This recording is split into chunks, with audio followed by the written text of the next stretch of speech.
না হয়, রোজা রাখার পরেও যদি মিথ্যা কথা বলি, রোজা রাখার পরেও যদি কেউ যদি ঘুষ খায়, রোজা রাখার পরে যদি কেউ যদি জেনা করে, রোজা রাখার পরেও যদি কেউ যদি মানুষের গীবত করে, রোজা রাখার পরেও যদি সমস্ত মিথ্যার সাথে অপকর্মের সাথে যদি সম্পৃক্ততা অর্জন করে রেখে, রাসূল পাক সাল্লাল্লাহু আলাইহি ওয়াসাল্লাম বললেন তার রোজা তাকে কোনো নাজাতের উসিলা হবে না। তার জন্য এটা কোনো শুধুমাত্র সকাল থেকে সন্ধ্যা পর্যন্ত উপবাস থাকার যে কারণ এটা থাকবে, তার কোনো সওয়াব হবে না, তার কোনো মুক্তি হবে না। এই জন্য আমরা রোজা রাখবো আর মিথ্যা কথা ছেড়ে দিব।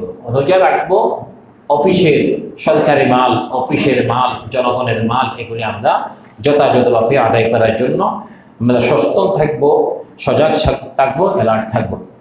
রাসূল পাক সাল্লাল্লাহু আলাইহি ওয়াসাল্লাম বললেন এই মাসে রোজা যখন আসে মানুষ 4টি শ্রেণীতে বিভক্ত হয়ে যায়। 1 নম্বর হচ্ছে মানুষ আমলমুখী, যে সমস্ত মানুষেরা তারা আমল করতে থাকে, সবসময় বেশি বেশি আমল করে। 4 শ্রেণীর মানুষের মধ্যে 1 শ্রেণীর মানুষ সব সময় একেবারে 24টি ঘন্টা 24 আওয়ার্স তারা ইবাদত করতে থাকে, গোলামি করতে থাকে, অযথা বেহুদা বিনা কারণে কোনো কথা বলে না। এই মানুষগুলি সবসময় 24টি ঘন্টা ইবাদত করতে থাকে। আর 2 নম্বর হচ্ছে যারা রাজনীতিবিদ, রাজনীতি করে, তারা তাদের রাজনীতি নিয়ে ব্যস্ত থাকে, এই মাসও থাকে। কিন্তু কথা হচ্ছে একটি মাস, যে মাসটি যিনি পেয়েছে আবার একটি বছর পরে রমাদানুল মুবারক মাস পাবে, এটার কোনো নিশ্চিত, এটার কোনো গ্যারান্টি নাই। এই জন্য সব কিছুকে ত্যাগ করে রমাদানুল মুবারক মাসে আমার রাজনীতি হতে হবে ইসলামের রাজনীতি। ইসলাম যা বলেছেন, আমাকে ইবাদত করার জন্য বলেছেন, আমি যদি আমার রাজনীতি যদি ইসলাম পদ্ধতিতে করি তাহলে এটা আমার জন্য সওয়াব হবে। আর যদি ইসলাম বলেছেন একটা, আমি করেছি একটা, এরকম যদি করি এটা আমার জন্য গুনাহ হয়ে দাঁড়িয়ে থাকবে। এই জন্য আমার রাজনীতি, আমার সমাজনীতি সব কিছু হতে হবে আল্লাহ এবং রাসূলের আদর্শ হতে হবে। 3 নম্বর হচ্ছে ব্যবসায়ী যারা আছে, তারা এই মাস যখন আসে তখন ব্যবসার উপরে একটি চাপ পড়ে যায়।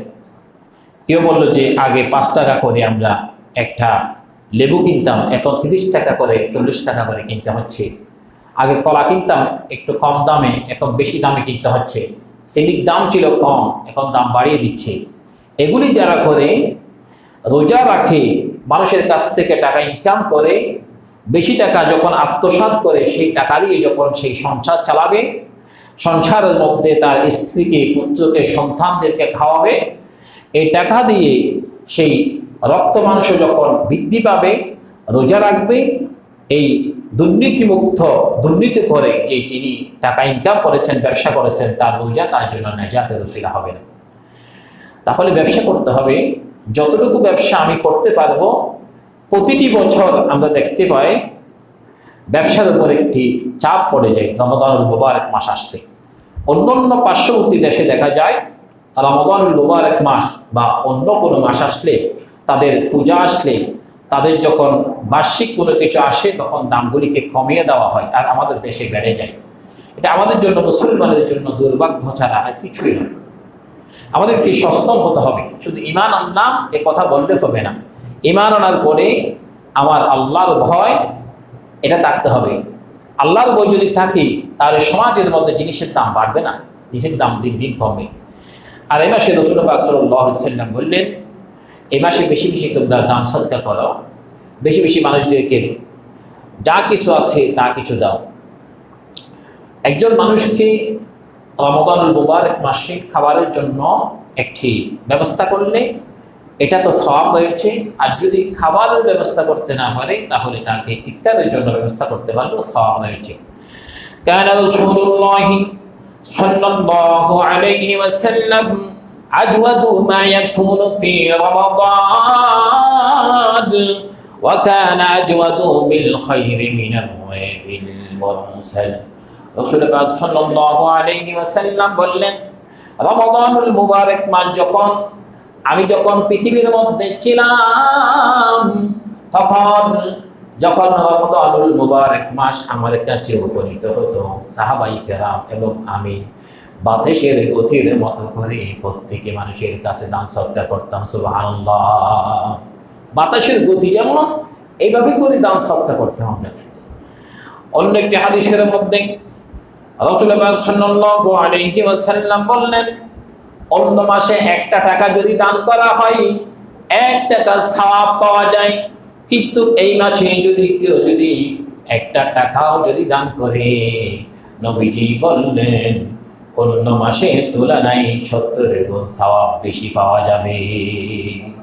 1 গুণ 2 গুণ নয়, 70 গুণ সওয়াব আল্লাহ সুবহানাহু ওয়া তাআলা আমাদেরকে বাড়িয়ে দেন। এরপরে রাসূল পাক সাল্লাল্লাহু আলাইহি ওয়াসাল্লাম বললেন, মান ফাত্তারা সাইমান কানা লাহু মিসলু আজরি। যে ব্যক্তি কোনো রোজাদারকে যিনি রোজা রেখেছেন, যিনি সিয়াম পেয়েছেন, এরপরে গায়রু আন্নাহু লা ইউকাসু মিল আজরি শাইআ, এই রোজাদারের মতোই যে ব্যক্তি তাকে রোজাদারকে ইফতার করাবেন, ইফতারের জন্য ব্যবস্থা করাবেন, রাসূল পাক সাল্লাল্লাহু আলাইহি ওয়াসাল্লাম বললেন, রোজা রেখে যতটুকু সওয়াব তিনি পেয়েছেন, ইফতার যিনি করাবেন তিনিও সমপরিমাণ সওয়াব পাবেন। সুবহানাল্লাহ। একজন মানুষ রোজা রেখে যত পরিমাণ সওয়াব পাবে, নেকি পাবে, রাসূল পাক সাল্লাল্লাহু আলাইহি ওয়াসাল্লাম বললেন কেউ যদি ইফতার করায় তিনিও সমপরিমাণ সওয়াব পাবে। সাহাবায়ে কেরাম জিজ্ঞাসা করলেন, ইয়া রাসূলুল্লাহ, আমার সওয়াব কি কমে যাবে? নবীজি বললেন, না, তোমার সওয়াব কমবে না, তিনি তোমার সওয়াবও ঠিক থাকবে, রোজাদার ব্যক্তি সওয়াবও সমান সমান ঠিক থাকবে। সুবহানাল্লাহ। কারো সওয়াব পাওয়ার সুযোগ নাই, আর সওয়াবের মালিক হচ্ছে আল্লাহ, পৃথিবীর কেউ দেয় না। সওয়াব যিনি দেন তিনি হচ্ছেন আমার আল্লাহ সুবহানাহু ওয়া তাআলা। এরপরে রাসূল পাক সাল্লাল্লাহু আলাইহি ওয়াসাল্লাম অন্য একটি হাদিসের মধ্যে বলেন, قال رسول الله صلى الله عليه وسلم أيما مسلم كما مسلما ثوبا على عرع كساه الله من خضر الجنة। রাসূল পাক সাল্লাল্লাহু আলাইহি ওয়াসাল্লাম ইরশাদ করেছেন, যে ব্যক্তি কোনো বস্ত্রহীন ব্যক্তিকে কাপড় নাই, কাপড় পরিধান করার সুযোগ নাই, টাকা নাই, অর্থ নাই, এমন মানুষের সমাজের মধ্যে আছে নতুন কাপড় পরতে পারে না, ঈদের দিনেও নতুন কাপড় নেওয়ার সুযোগ নাই। রাসূল পাক সাল্লাল্লাহু আলাইহি ওয়াসাল্লাম বললেন, আলা উরমি কাসাহুল্লাহু বিল খাদিরিল জান্নাহ। রাসূল পাক সাল্লাল্লাহু আলাইহি ওয়াসাল্লাম বললেন, কেউ যদি বস্ত্রহীন ব্যক্তিকে যদি কাপড়ের জন্য ব্যবস্থা করে, নবীজি বললেন আল্লাহ তার জন্য জান্নাতে কাপড়ের ব্যবস্থা করবেন। সুবহানাল্লাহ। একটা সামান্যতম যদি কাপড় যদি আপনি পৃথিবীর মানুষদেরকে দান করেন, 200 টাকা 500 টাকা, আল্লাহ তাআলা আপনাকে জান্নাতের মধ্যে সুন্দর রেশমি কাপড় পরাবেন।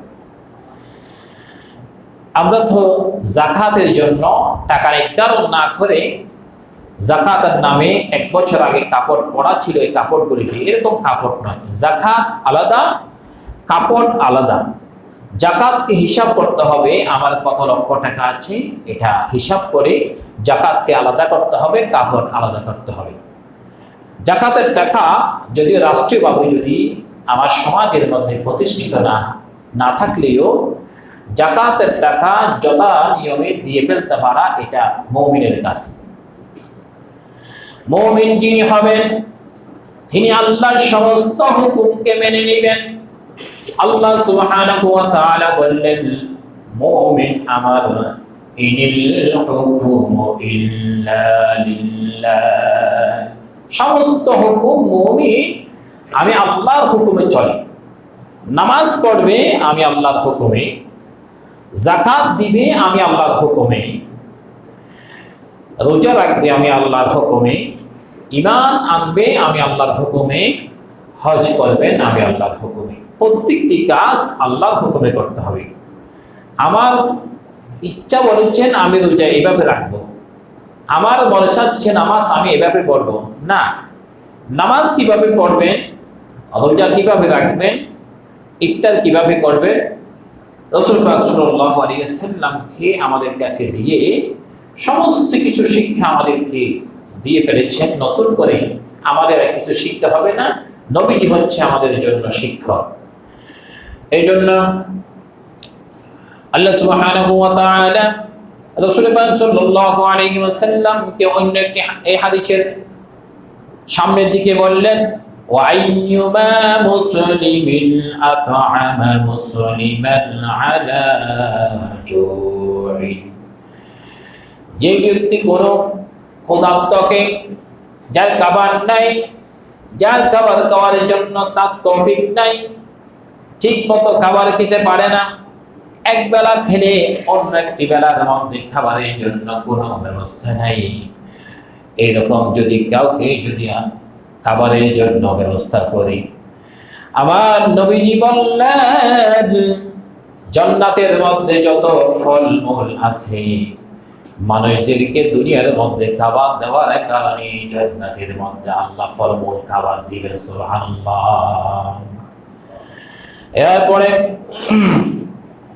ওয়াইয়ুমা মুসলিমিন সাকা মুসলিমান আলা যামাই, যে ব্যক্তি কোনো কৃষ্ণতাকে, যার পানি নাই, পানির জন্য ব্যবস্থা নাই, এমন জায়গা আছে যেখানে পানি অনেক উপরে, পানি নেওয়ার জন্য আসতে পারে না, এরকম মানুষদেরকে যদি পানি পৌঁছিয়ে দেয়, পানির ব্যবস্থা করে, রাসূল পাক সাল্লাল্লাহু আলাইহি ওয়াসাল্লাম বললেন জান্নাতের মধ্যে যত ধরনের পানি থাকবে, শরবত থাকবে, মধু থাকবে, সামান্যতম পানি পৃথিবীর মানুষদেরকে দেওয়ার কারণে আল্লাহ সুবহানাহু ওয়া তাআলা জান্নাতের সুন্দর উত্তম পানিগুলি তাকে পান করাবেন। সুবহানাল্লাহ। এরপরে রাসূল পাক সাল্লাল্লাহু আলাইহি ওয়াসাল্লাম বললেন,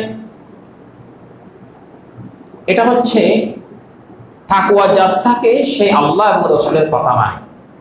আমার তাকওয়া নাই, আল্লাহকে ভয় করি না, আমি সমস্ত গুনাহের কাজ করতে পারি, আল্লাহর ভয় আছে, আমি সমস্ত গুনাহ ছেড়ে দিতে পারি, আল্লাহর হুকুম মেনে চলে তিনি, যিনি আল্লাহকে ভয় করে তিনি। ওমর ইবনে আব্দুল আজিজ রাহিমাহুল্লাহ